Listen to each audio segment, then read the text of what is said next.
షష్టావరణార్చనం, సప్తమావరణార్చనం, అష్టమావరణార్చనం, నవావరణార్చనం అని ఏ విధంగా అమ్మవారు శ్రీచక్రార్చన చేసినప్పుడు చెబుతూ ఉంటుందో ఆ విధంగా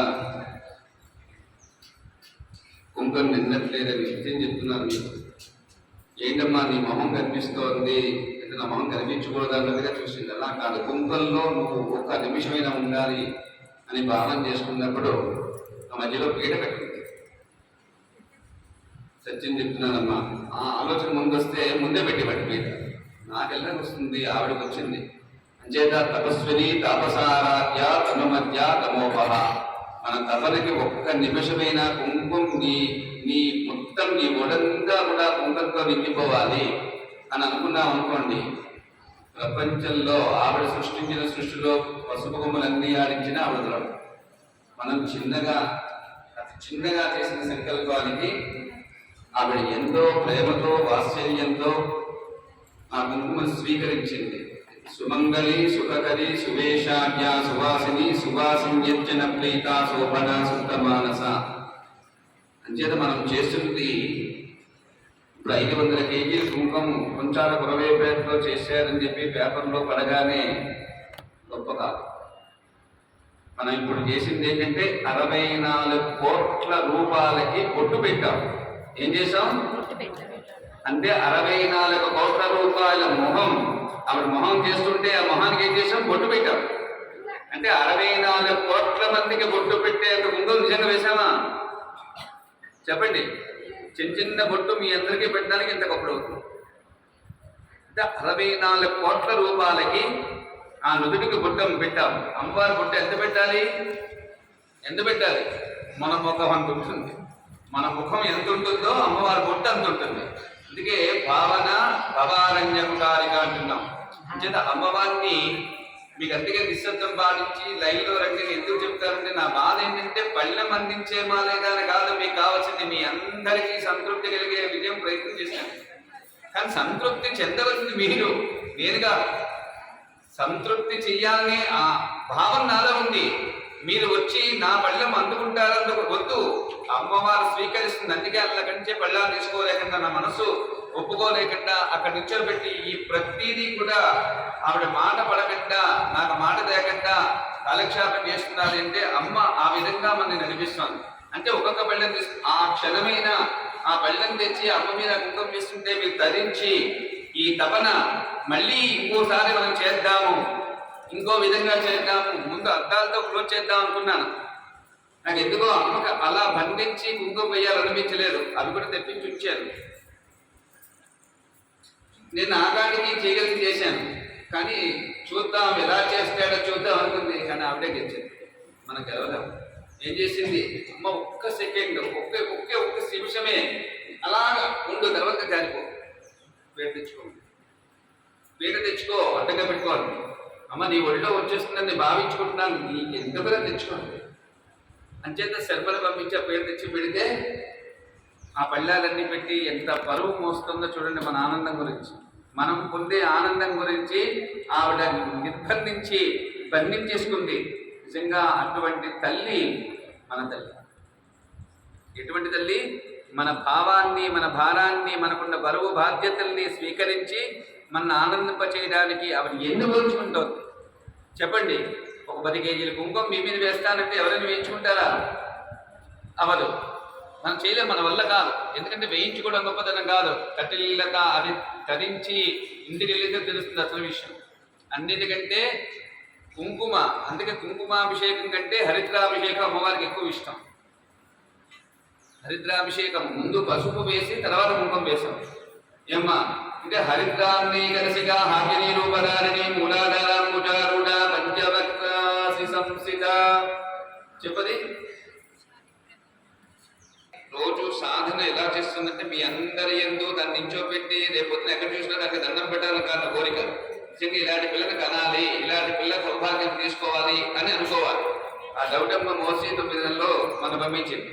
అంటే వాళ్ళ అక్క శిరీష కోపం వస్తుందేమో, శిరీష నువ్వు కూడా తోడు నేరుగా ఉన్నావు. ఎందుకంటే మాతృకావర్ణ రూపుని చెప్పడం కాదు, అసలు మాతృకావర్ణ రూపుని ఎక్కడెక్కడ ఏ రూపంతో ఉంటుందో దానికి చెప్పాను, అందరికీ చెప్పాను. దానికి ఒకదానికి కాదు, అది పట్టింది. పట్టుకుని మన దగ్గర కూర్చొని చెప్తూ ఉంటే ఒక్క నిమిషం పేట దిగిపోవాలనిపించింది నాకు నిజంగా. ఏంటి ఆ దేవతా స్వరూపాన్ని తరించి చెప్తూ ఉంటే అందుకే భారతదేశం సౌభాగ్యంగా ఉండడానికి కారణం అని అనిపించింది అనమాట. ఎంత శ్రద్ధతో చేస్తోందో, ఉదయం కూర్చుండిపోతోంది, మధ్యాహ్నం 11-12 వరకు లేవట్లేదు, ఏం తాగే అంటే నిష్కామ నిరుపకులవా, ఇది చెయ్యాలి అని అనుకుంటే ఏ జీవి అయినా సాధించవచ్చు, నాట్ ఓన్లీ శ్రీ విద్య. అది ఒక్కతే గొప్పదని కాదు, కానీ ఆ గొప్పతనాన్ని తెలుసుకుని చేస్తోంది. అటువంటి ఉపాసన ఎక్కడ జరిగితే అంటే ప్రతిరోజు మనం అకారాది క్షకార దేవతల్ని మనం ఒకసారి భావన చేసుకుంటూ ఉంటే ఇలాంటి సౌభాగ్యం జరిగినప్పుడు దర్శనం ఇస్తుంది ఆవిడ. కుంకుమ అభిషేకం అంటే నాకు తెలియదు, నేను శ్రీకాకుళం 1980 సంవత్సరంలో వచ్చాను. 80వ సంవత్సరం నుండి అన్నాభిషేకం చూశాను, సహస్రఘట్టాభిషేకం చూశాను, ఇంకా చాలా చూశాను. కానీ కుంకుమ అభిషేకం అమ్మవారికి జరగడం నేను చూడలేదు. మీరు ఎవరైనా చూస్తే చేతులెత్తండి. చెయ్యింది చెప్పకలే, చూసాను చూడలేదని చెయ్యదు. ఎవరైనా చూసుంటే చెయ్యలేదు, ఎందుకంటే తెలుసుకోవాలి. కానీ ఇంత కుంకుమని అభిషేకం చేయడానికి అమ్మ మన చేత భక్తి శ్రద్ధలతోటి ఆ సంకల్పాన్ని ఇచ్చి చేయించిందంటే ఇలాగ మనం నిత్యం అర్చన చేస్తూ ఉంటే ఆ ప్రీతి పొందుతుంది అనమాట. అంత ప్రీతి పొంది ఆవిడ స్వీకరించింది. అలాగే మాతృగావన్న రూపాలు 16 దళాలు, 10 దళాలు, అలాగే 16 దళాలు, ఇలాగా ప్రతి దళానికి ఆ దేవతకి చెప్పుతూ ఉంటే అది నిజంగా బంగారం ముద్ద అనిపించింది. ఒకవేళ ఎవ్వరూ లేరు, అది నేనే ఉన్నాను అనకూడదు, కానీ నిజంగా అమ్మవారు ఏ డిస్టర్బెన్స్ లేకుండా చెప్పింది. ప్రతిరోజు తను చేస్తోంది. అంచేత ప్రతి పిల్ల అలాగే ఇది వల్లి అని తేదీ వచ్చింది, అది ఆ కెనడా నుండి. దాన్ని మాట్లాడకుండా ఆపడం నా తరం కాదు, అని నిశ్శబ్దంగా ఉండే అని చెప్పడానికి ప్రయత్నం కూడా నాకు ఇవ్వట్లేదు. అక్కడ అంత మాట్లాడుతుంది అమ్మవారి గురించి. ఆ అమ్మ విజయవాడలో నేను ఒక కార్యక్రమం వెళ్తే అక్కడికి వచ్చి గురువు గారు అని దగ్గరికి వచ్చేసరికి అమ్మవారిని కనిపించింది. ఇక చిన్న పాదాలు పెట్టాను, ఆ 2 పాదాలు వాళ్ళ అమ్మను, ఆవిడెవరు బాపట్ల నుంచి వచ్చే రమాసుందరి గారు గురువు గారికి చిన్న పాదాలు ఇవ్వకుండా అందరికీ పాదాలు ఇచ్చేవు, గురువు గారి పాదాలు ఇచ్చి వస్తావా ఇవ్వ అని చెప్పి అమ్మవారు ఆవిడకి చెప్తే బాపట్ల నుండి విజయవాడ పరిగెత్తుకు వచ్చింది. ఆవిడ ఎలా ఉన్నదో అలా బయలుదేరిపోయింది. గురువుగారు క్షమించండి, అమ్మ మీకు మొట్టమొదటి పాదాలు ఇస్తే కానీ అందరికీ ఇవ్వద్దండి, మీకు ఇవ్వడం మర్చిపోయానని చెప్పి తీసుకొచ్చినప్పుడు వీళ్ళని తీసుకొచ్చింది. ఆ దేదీప్య రాగానే అమ్మవారిని కనిపిస్తే ఆ 2 పాదాలు పట్టుకొని నా చేతిలో పెట్టింది అమ్మాయి. అలా ఒళ్ళో కూర్చోబెట్టుకునేసరికి ఆ తపన, ఆ భావం ఆ యుక్త వయసులోనే మనకి రావడం మనం చేసుకుని సుకృతం. అలాగే మనం చిన్నప్పటి మనం చేయడం వల్లే ఈ రోజు కూడా కర్తమాలు చూడకుండా చదువుతున్నాం, లలితాశాస్త్రం చదువుతున్నాం, అన్నీ చేస్తున్నాం.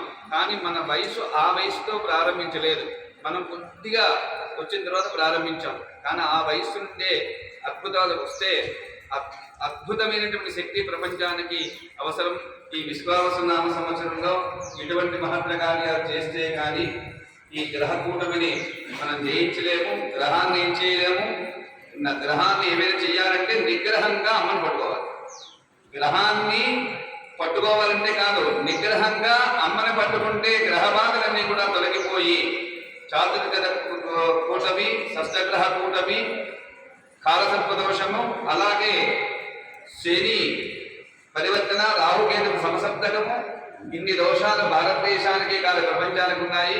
కానీ అన్ని దోషాలు పొందుతామని కాదు, దోషం లేకుండా మనం చేయగలిగిన ప్రపంచం చేద్దాం, దోషం లేకుండా హాయిగా ఉందాం, అందరూ కూడా బాగుండాలనే భావంతో మనం చేద్దాం.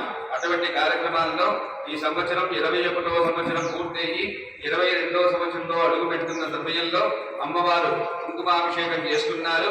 అంచేత వచ్చేసారి జాగ్రత్తగా ప్లాన్ చేసి ఇంకా అద్భుతంగా చేసి అలసిపోకుండా ఒకసారి అనుభవం అయింది కాబట్టి ఆవిడ దయ తెలిస్తే అందరికీ మనం చెయ్యాలనిపిస్తే మీరు ఎప్పుడు నెలకోసారి కుంకుమ తెచ్చి పోషకంగా ఇప్పటికే ఎప్పటికీ అయిపోయింది. అంచేత చెయ్యాలని సంకల్పం చేయండి, ఎప్పుడో చేసుకుందాం. అంచేత ఈ సంవత్సరం కార్తీక మాసంలో కానీ శ్రావణ మాసంలో కానీ భూతబలి మనం చేసుకోవాలి. అంటే అన్నాభిషేకం శ్రీచక్రానికి కానీ అమ్మవారికి కానీ శివుడికి కానీ చేద్దామని అనుకుంటున్నాను.